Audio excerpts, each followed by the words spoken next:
अस्सलाम वालेकुम वरहमतुल्लाहि वबरकातुहू। प्यारे अजीज़ों, अल्लाह के नाराज़ होने की 5 निशानियां हैं। क्या ये निशानियां तुम में तो नहीं पाई जाती हैं? गौर से देखिएगा। हज़रत मूसा अलैहिस्सलाम ने अर्ज़ किया, अल्लाह तेरे नाराज़ होने की निशानी क्या है? अल्लाह ताला ने फरमाया, मूसा मेरे नाराज़ होने की ये 5 निशानियां हैं। अल्लाह के नाराज़गी एक ऐसी हकीकत है जो किसी भी बंदे के लिए सबसे बड़ी बदबख्ती का सबब बन सकती है। ये वो लम्हा है जब बंदा रब के साए रहमत से महरूम हो जाता है और उसकी ज़िंदगी बरकत और सुकून से खाली हो जाती है। लेकिन सवाल ये पैदा होता है कि अल्लाह की नाराज़गी की निशानियाँ क्या हैं? क्या हम ये जान सकते हैं कि अल्लाह हमसे नाराज़ है? हज़रत मूसा अलैहिस्सलाम ने एक बार अल्लाह ताला से अर्ज़ किया, या अल्लाह, जब तू अपने बंदों से नाराज़ होता है तो उसकी क्या निशानियाँ होती हैं? ये सवाल हर मोमिन के दिल में एक तजस्सुस पैदा करता है, क्योंकि ये जानना ज़रूरी है कि हम कहीं अल्लाह की नाराज़गी के बाइस गुमराही में तो नहीं जा रहे। आप सोच रहे होंगे कि अल्लाह की नाराज़गी की निशानियाँ कितनी वाज़ेह और ख़तरनाक हो सकती हैं।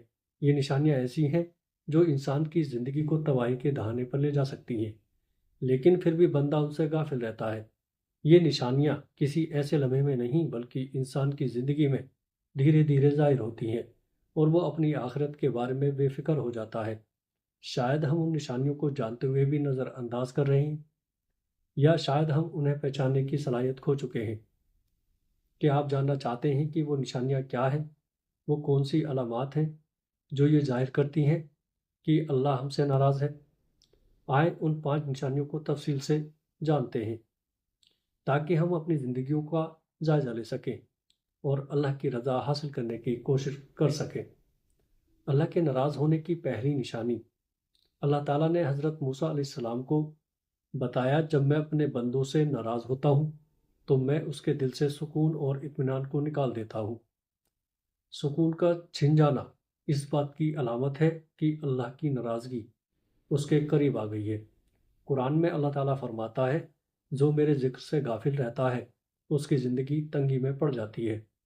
अल्लाह के नाराज़ होने की दूसरी निशानी यह है कि अल्लाह ताला इंसान को नेक सोहबत से महरूम कर देता है।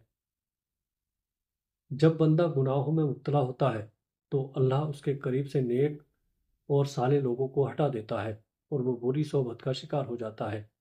नबी करीम सल्लल्लाहु ताला अलैहि वसल्लम ने फरमाया, आदमी अपने दोस्त के दीन पर होता है, लिहाजा देखो तुम किससे दोस्ती कर रहे हो।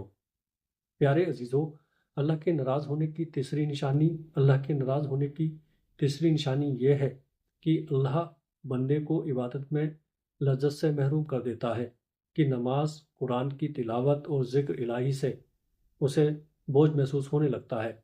हज़रत हसन बसरी रहमतुल्लाह अलैह फरमाते हैं, जब दिल सख्त हो जाए तो इबादत बोझ लगने लगती है और ये अल्लाह की नाराज़गी की अलामत है। अल्लाह के नाराज़ होने की चौथी निशानी अल्लाह के नाराज़ होने की चौथी अलामत यह है कि बंदे के रिज़्क से बरकत उठा ली जाती है। हो सकता है कि वो बहुत ज़्यादा कमा रहा हो, लेकिन उसके माल में सुकून और बरकत ना हो। कुरान कहता है, जो अल्लाह से डरता है अल्लाह उसके लिए रिज़्क के दरवाजे खोल देता है। अल्लाह के नाराज़ होने की पाँचवीं निशानी अल्लाह के नाराज़ होने की पाँचवीं निशानी और सबसे ख़तरनाक निशानी यह है कि अल्लाह बंदे के दिल को गुनाहों के लिए बेहिस कर देता है। वो बुराई को बुराई से वो बुराई को बुराई नहीं समझता और नेकी से दूर होता चला जाता है। अल्लाह फरमाता है, मैं उनके दिलों पर मोहर लगा देता हूँ और वो हिदायत को नहीं समझ सकते। ये 5 निशानियाँ हमें झंझोड़ने के लिए काफ़ी है कि हम अपने अमाल और नियतों का मुहासबा करें और अल्लाह की रज़ा हासिल करने के लिए अपनी ज़िंदगी को उसकी मर्ज़ी के मुताबिक ढालें। अल्लाह हमें अपनी नाराज़गी से महफूज रखे और अल्लाह हमें अपनी रहमत के साए में रखे। प्यारे अजीज़ों, ये 5 निशानियाँ आपको समझ आ गई होंगी। उम्मीद करता हूँ वीडियो अच्छी लगी होगी। अस्सलाम वालेकुम वरहमतुल्लाहि वबरकातुहू।